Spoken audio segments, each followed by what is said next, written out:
If you've been around for as long as Scooby-Doo has, you've probably gathered some interesting information about yourself along the years. Fortunately for all of you out there, I know my fair share of information regarding the talking mod, so I'm here today to share with y'all 50 of the most interesting facts regarding the Scooby-Doo franchise. Let's go! The original name for the debut series was Mysteries 5, which had 5 teenagers and a talking dog, Jeff, Mike, Kelly, Linda's brother WW, and their talking dog, Too Much. They then later made changes, removing the Mike character completely. Jeff became Ronnie and later on Fred, Kelly became Daphne, Linda became Velma, and WW Shaggy, also removing the sibling aspect from the equation. Scooby's name was chosen by Fred Silverman on a flight back after getting the Mysteries 5 idea rejected because it was too spooky for kids. He was listening to the song Strangers in the Night by Frank Sinatra and took inspiration from his cat singing Dooby Dooby Doo and came up with Scooby-Doo as a name, giving birth to the most popular dog in media to this day. Scooby's breed, the Great Dane, was chosen because it is a large and intimidating dog. It looks very serious, as if it doesn't get scared.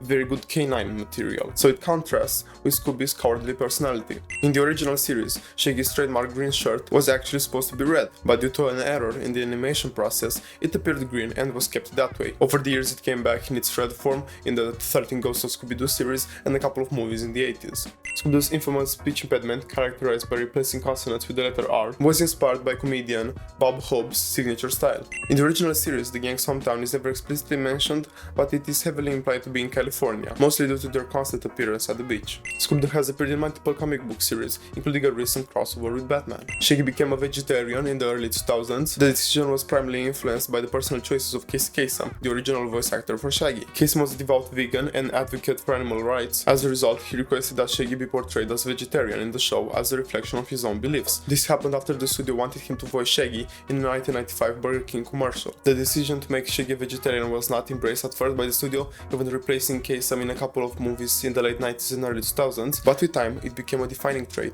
often depicted humorously in the series through his love of vegetarian snacks and his reluctance to eat meat. There was a Jedi called Shaggy in the animated series Star Wars Clone Wars who resembled the hungry goofball. During a Halloween marathon on Cartoon Network in 1999, a Blair Witch parody special called the Scooby-Doo Project aired in segments in between episodes and then aired in full at the end of the marathon with an extended ending.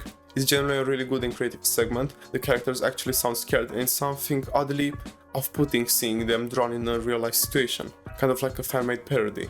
Scooby and Shaggy is a webcomic created by a guy called Dingo, and it's the most 3 AM drag-induced type of storytelling I've ever seen, and it's amazing. I advise you to read it, I don't want to spoil it. The first 15 pages are random gags, but from there on the story begins. It's brilliant and it's still going on today. The art style gets better and better and it might be just the best comic I've ever read. I'm underselling it when I say that it's brilliant. I also got a lot of Junji Ito vibes from it, which is also a plus. If you read Junji Ito, then you can kinda picture what level of entertainment this comic provides. And also, it's the biggest crossover you'll ever see. In the 2002 live-action Scooby-Doo movie, there was a song called Land of a Million Drums, which was made by the infamous duo Outkast, and Shaggy's actor Matthew Lillard also appeared in the music video for the song. There is a fan wiki page on fandom, which is solely dedicated to the potion scene from the second live-action movie, the one in which Shaggy becomes a chick and a buffed guy, and Scooby the Tasmanian Devil and an Einstein ripoff. There is a no-sleep Reddit post from a couple of years back titled "I need help identifying an episode of Scooby-Doo." In the 2002 and 2004 live-action movies, Velma was initially supposed to be a lesbian, as revealed by director James Gunn. So, in an episode of Mystery Inc., the gang found themselves attending college for a bit in order to solve a mystery. In that episode, Fred enjoyed the frat house and started doing some wrestling with the guys, and he said that they were gonna teach him a move called Happy Tapioca, which implied that he was gonna get blindfolded and submerged in pudding. But Urban Dictionary added that the move also implied butt fucking the person before submerging them in the pudding. So yeah, Happy Tapioca everyone. On YouTube you can find compilations of Daphne in bikinis. Weirdest shit ever, she's 16 canonically. Why the fuck are there compilations of her wearing bikinis? Even if she was of age, it would have still been pretty fucking creepy. The thousands of people that like this video need to get their hard drives checked. Scooby Apocalypse was a comic book series published by DC Comics. The series re-envisioned the lovely Mystery Inc., more particularly the 1969 version, and threw them in a post-apocalyptic world. It also had a pretty impressive number of issues, 36 in total, spread across 6 volumes. There's a series of Scooby-Doo parody edits called Skooks that are really reminiscing of the MLG edits videos to me. You know, the ones that were popular like a decade ago. Oh, I see. There's a Cartoon Network ad called Toon Dates that featured Daphne going on a date with Ed from Ed, Edd n Eddy. Since the release of Scooby-Doo on Zombie Island in 1998, we have received at least one new Scooby-Doo movie every year. Very impressive. The Scooby-Doo Spooky Coaster is a roller coaster from the Warner Bros. Movie World theme park located in Australia. The ride is based on the Spooky Island Castle from the 2002 live-action movie. The surprising thing is that the ride is still open 20 years after release. That's really impressive. It must be really popular. It got redesigned in 2018, also changing its name to Scooby-Doo Spooky Coaster Next Generation, which operates all year round, except for seasonal closure due to necessary maintenance and safety checks. Crystal Cove Online was, as its title suggests, an online game where you could solve a new mystery every week because they would be released along with new episodes, so stuff wouldn't be spoiled. Unfortunately, it only was available for the first season of the show, so only 26 mysteries, which was still pretty good if you're a big fan of the franchise. In the 1999 album Operation Doomsday by the late MF Doom, there was a song called Hey, which sampled the intro from the new Scooby-Doo movies. There was a show in the late 90s and the late 2000s called Diagnosis Murder. One of the main characters from that show was played by Barry Van Dyke, who was featured about 2 decades prior in a new Scooby-Doo movies episode. The show was also supposed to have a crossover Scooby-Doo, but it never happened. I don't know how you could have incorporated a crossover with that, but I know how you could with our following fun fact regarding the TV show Supernatural, which did, in fact, have a crossover episode with Scooby-Doo that was very well put together. The second season of Scooby-Doo Where Are You was the first instance of chase scenes with music in the franchise. The season had 8 episodes, and out of those, 7 had chase scenes with music. The words to the songs Daydreamin', 7 Days a Week, Pretty Mary Sunlight, Recipe for My Love, Love the World, I Can Make You Happy, and Tell Me. Only 3 series in the franchise have had an overarching story: The 13 Ghosts of Scooby-Doo, which got cancelled before ending its series finale, Scooby-Doo Mystery Incorporated, which is widely regarded as the best series and depiction of the characters in the whole franchise, and Velma, which is the opposite of Mystery Inc. A Scooby-Doo float has appeared multiple times in Macy's Thanksgiving Day Parade. Only 2 pieces of Scooby-Doo media have not featured the talking dog, those being the 2018 Daphne and Velma live-action movie and the 2023 Velma.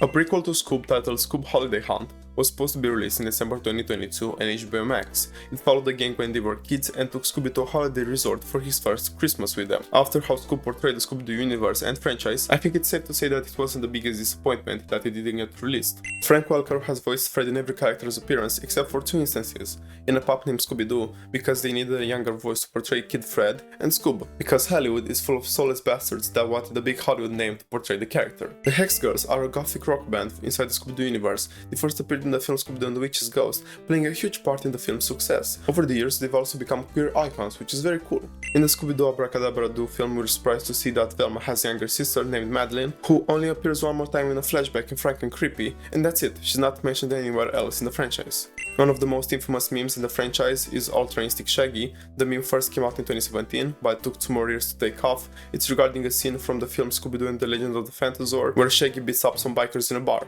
The meme became canon in the opening scene of Mortal Kombat Legends Battle of the Realms, and was later on added to Multiverses, which is coming back next month, and I'm super stoked for it. In 2002, we find out one of the most sought after answers in the whole franchise: the taste of Scooby snacks. It was revealed to be butterscotch morsel in a DVD called Scooby-Doo's Creepiest Capers, which featured a couple of Where Are You episodes. Scooby-Doo has had 3 different LEGO TV specials: LEGO Scooby-Doo Nighttime Terror, LEGO Scooby-Doo Haunted Hollywood, and LEGO Scooby-Doo Blowout Beach Bash. Along those, there was also a rollout of some really cool LEGO Scooby-Doo sets that you can find nowadays on Amazon at a price that'll make your wallet have a heart attack. There is this animation mistake with the intro from the Scooby-Doo show that was not fixed, even though the series had multiple seasons at its disposal to take care of things. But I guess it's not that noticeable, especially on all TVs on which the show had aired. The issue in question is with Shaggy being armless in this scene, and it's not for a frame or 2, it's the whole sequence. In 2013, a puppet movie regarding the mystery solving gang was released, titled Scooby-Doo Adventures: The Mystery Map. It was only 45 minutes long, but with all that puppeteering to do, I can absolutely see why.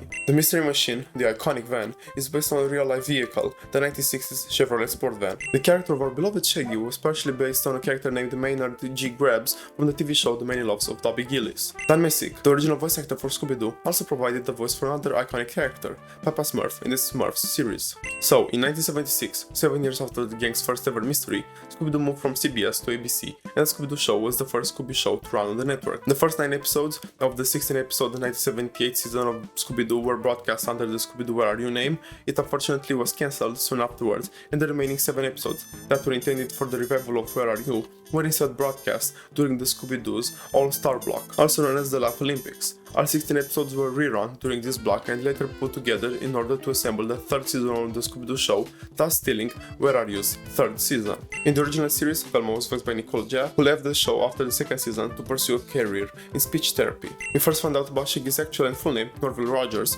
in the first live-action movie. In 2004, Scooby-Doo got a Guinness World Record for the most cartoon episodes aired on TV, a total of 349. In 1997, the Mysteries of the Gang had a crossover with none other than Johnny Bravo. Initially, for the first 2 episodes of the series, the soundtrack behind the intro was different. Instead of a theme song, it was more of a compilation of bits and pieces and sound effects from the series, making it sound more like a YouTube edit. Fortunately for everyone, it was changed to the one we recognize and love to this day. There was an online rewards program called Zoinks Points that was released in 2009 and ended activity in 2018. It allowed you to purchase different games and activities and customizable stuff for your profile, and I've also covered it more in depth in this video. The last super and amazing fact I have for you today is that Shaggy is a fucking star.